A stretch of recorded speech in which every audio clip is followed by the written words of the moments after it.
Sir నమస్తే అండి. ముఖ్యంగా మీకు కంగ్రాచులేషన్స్ ఎమ్మెల్సీ అయ్యారు.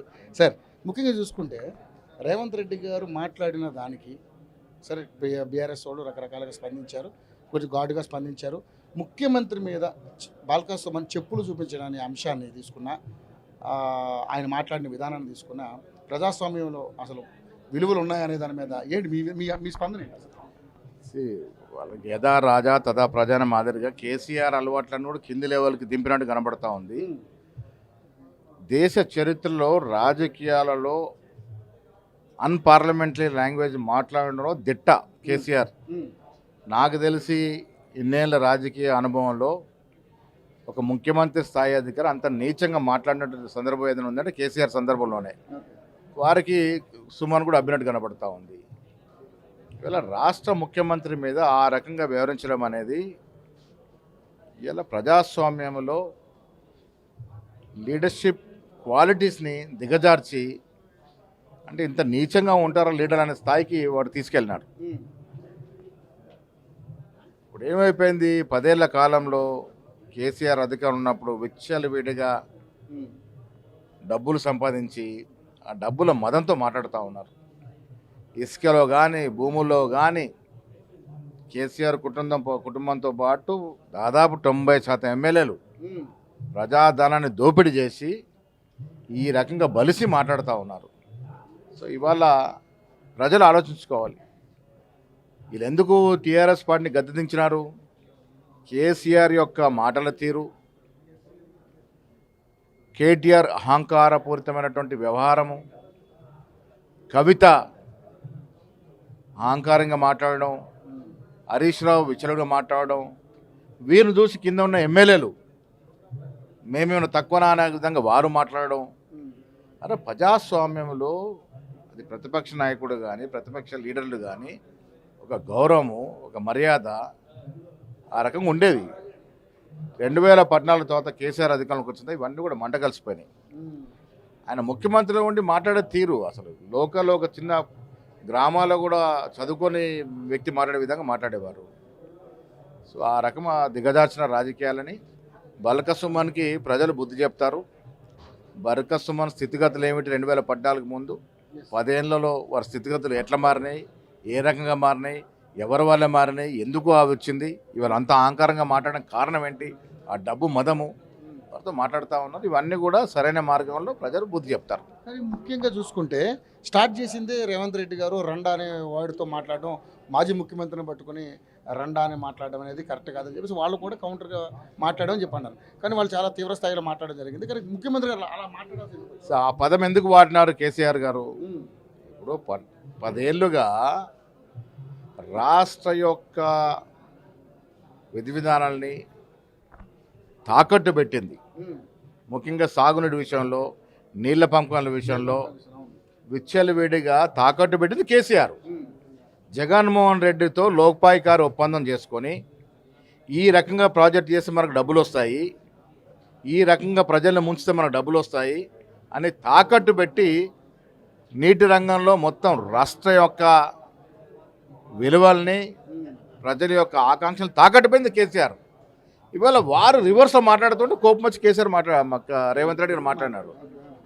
ఎందుకంటే దొంగతనం చేసి వెతులను దొంగ అన్నట్టుగా, అరే నీళ్ళ విషయంలో రాష్ట్రాన్ని మొత్తం ఆంధ్రప్రదేశ్ తాకట్టు పెట్టేసినారు.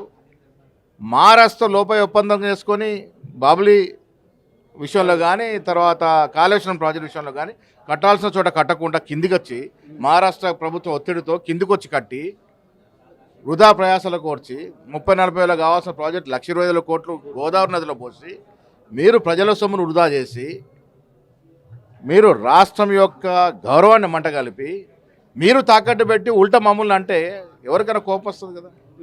ఈ గ్లోబల్ ప్రచారం చేస్తూ ఉన్నాడు కృష్ణా నీటి విషయంలో. కృష్ణా నది నీటి విషయంలో మొత్తం రాష్ట్రాన్ని దివాలా తీసింది, రాష్ట్రాన్ని నాశనం చేసింది కేసీఆర్ 10 ఏళ్ళు జగన్మోహన్ రెడ్డితో ఒప్పందం చేసుకొని. కేంద్రంలో బీజేపీతో ఒప్పందం ఉండే ఏం మాట్లాడలేకపోయినారు. సో ఇవన్నీ కూడా మీరు రాష్ట్ర యొక్క అవసరాలని తాకట్టు పెట్టి మీరు మమ్మల్ని అంటే ఆయన కోపం వచ్చి అన్నాడు. ఒక ముఖ్యమంత్రి ధైర్యంగా ఎదుర్కోవాల్సింది పోయి రండలాగా వివరించి నువ్వు రాష్ట్రం యొక్క పరిస్థితి ఈ రకంగా దిగాల్సిన మాటతో అన్నాడు. సో దానికి వారు ఈ రకంగా మాట్లాడడం అనేది ప్రజలు గ్రహిస్తూ ఉన్నారు. ఎవరు రేవంత్ రెడ్డి గారు ఎందుకు మాట్లాడాల్సి వచ్చింది? మీరు ప్రజల యొక్క అవసరాలను తాకట్టు పెట్టి ఉల్టా గ్లోబల్ ప్రచారం చేసి మమ్మల్ని బద్నాం చేసే ప్రయత్నం చేసి కోపం వచ్చి మాట్లాడినారు. దానికి అదనంగా వీళ్ళు మాట్లాడిన తీరు ప్రజలు గ్రహిస్తూ ఉన్నారు. సరైన టైంలో సరైన తీర్పు, సరైన గుణపడి జరుగుతుంది. ఫైనల్గా ఇప్పుడు కృష్ణా జలాల మీద కాంగ్రెస్ పార్టీ ఏ స్టాండ్ తీసుకోబోతుంది? ఎందుకంటే మీరే అన్నారు దొంగే దొంగ దొంగ అన్నట్టుగా మాట్లాడుతున్నాడు కేసీఆర్ అని చెప్పేసి అన్నారు. కానీ ఇప్పుడు మరి నిజంగానే వైఎస్ జగన్మోహన్ రెడ్డి గారు కావచ్చు, అదేవిధంగా మన ఏదైతే మా కేసీఆర్ కావచ్చు, ఇద్దరు గోడగొలుపుకుని ఎంత అన్యాయం చేశారని చెప్పేసి మాట్లాడుతున్నారు. ఏంటి మరి దీని మీద మీ స్టాండ్? ఇప్పుడు దాంట్లోనే కదా ఇప్పుడు వాళ్ళు ఎంత అబద్ధాలు ఆడుతున్నారంటే కృష్ణా జలాల విషయంలో కానీ ఇతరత్ర ఇరిగేషన్ ప్రాజెక్ట్ విషయంలో కానీ ఇప్పటివరకు కూడా రేవంత్ రెడ్డి గారు కానీ ఉత్తమ్ కుమార్ రెడ్డి గారు కానీ ఎక్కడ పోయింది లేదు, అక్కడ సంతకాలు పెట్టింది లేదు. సో సంతకాలు పెట్టారని గ్లోబల్ ప్రచారం చేస్తే ఎవరెందుకు ఒప్పుకుంటారండి? అంటే ప్రజల్ని మమ్మల్ని బద్నాం చేయడమే కాకుండా తెలంగాణ ప్రజల్ని మభ్యపెడుతూ తెలంగాణ ప్రజల యొక్క దృష్టిని మళ్లించేందుకు తెలంగాణ ప్రజల్ని మోసం చేస్తూ వీళ్ళు సంతకం పెట్టారు అయిపోయింది గ్లోబల్ ప్రచారం చేస్తే అది ఎంతవరకు సబబు? ఒక ముఖ్యమంత్రిగా చేసిన వ్యక్తి నీకు ఆయన ఆధారం ఉండి నిజంగా వెళ్ళిన ఢిల్లీ పోయి మాట్లాడి ఉంటారు, లేకపోతే సంతకాలు పెట్టిన మాట్లాడాలా? అసలు సంతకాల మాట్లాడాలి. వీళ్ళు ఇరువురు కలిసిపోయి కృష్ణా విషయంలో కానీ ఇతరత్ర ప్రజల విషయంలో కూడా ఢిల్లీలో మాట్లాడింది లేదు. కేవలం అధికారులు పోయి డీటెయిల్స్ ఇస్తున్నారు. అంత మాత్రం ఈ రకంగా గ్లోబల్ ప్రచారం చేసి పార్లమెంట్ ఎన్నికలు లబ్ధి పొందాలని ఈ నీచ రాజకీయాలు దిగజారితే కోపం వస్తుంది కదా, కోపం వచ్చి మాట్లాడుంటారు. సో ఏదైనా వాస్తవాలు ఏమిటి అనేది ప్రజలు గ్రహించుకోవాలి.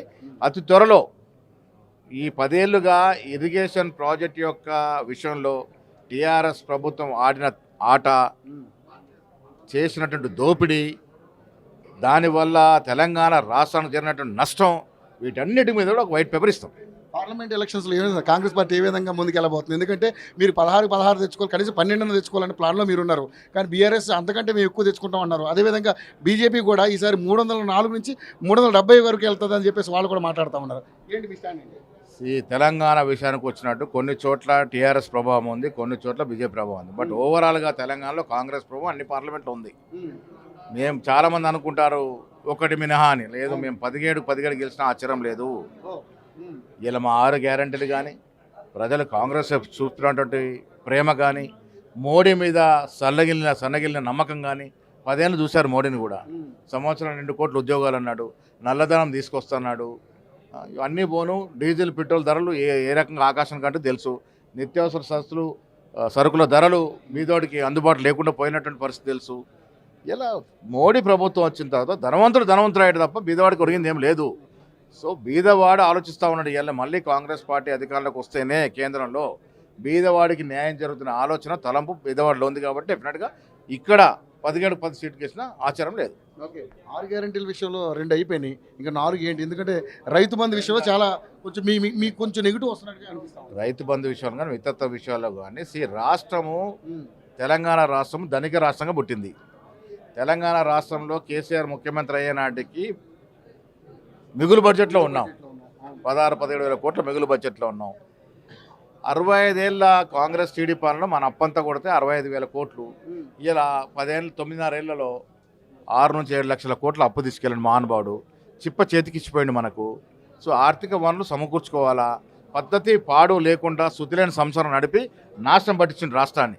సో ఇప్పుడు శుతైన సంసారంగా తీర్చిదిద్దాలంటే కొంత కష్టం అవుతుంది. రైతు బంధు విషయంలో పడతా ఉన్నాయి డబ్బులు డెఫినెట్గా. ఇంకా 6 గ్యారెంటీలు 2 గ్యారెంటీలు త్వరలో ఇవ్వబోతా ఉన్నాం. మరో 2 గ్యారెంటీలు కూడా మేము అన్నట్టు నిర్దిష్టమైన టైంలో ఇస్తాము.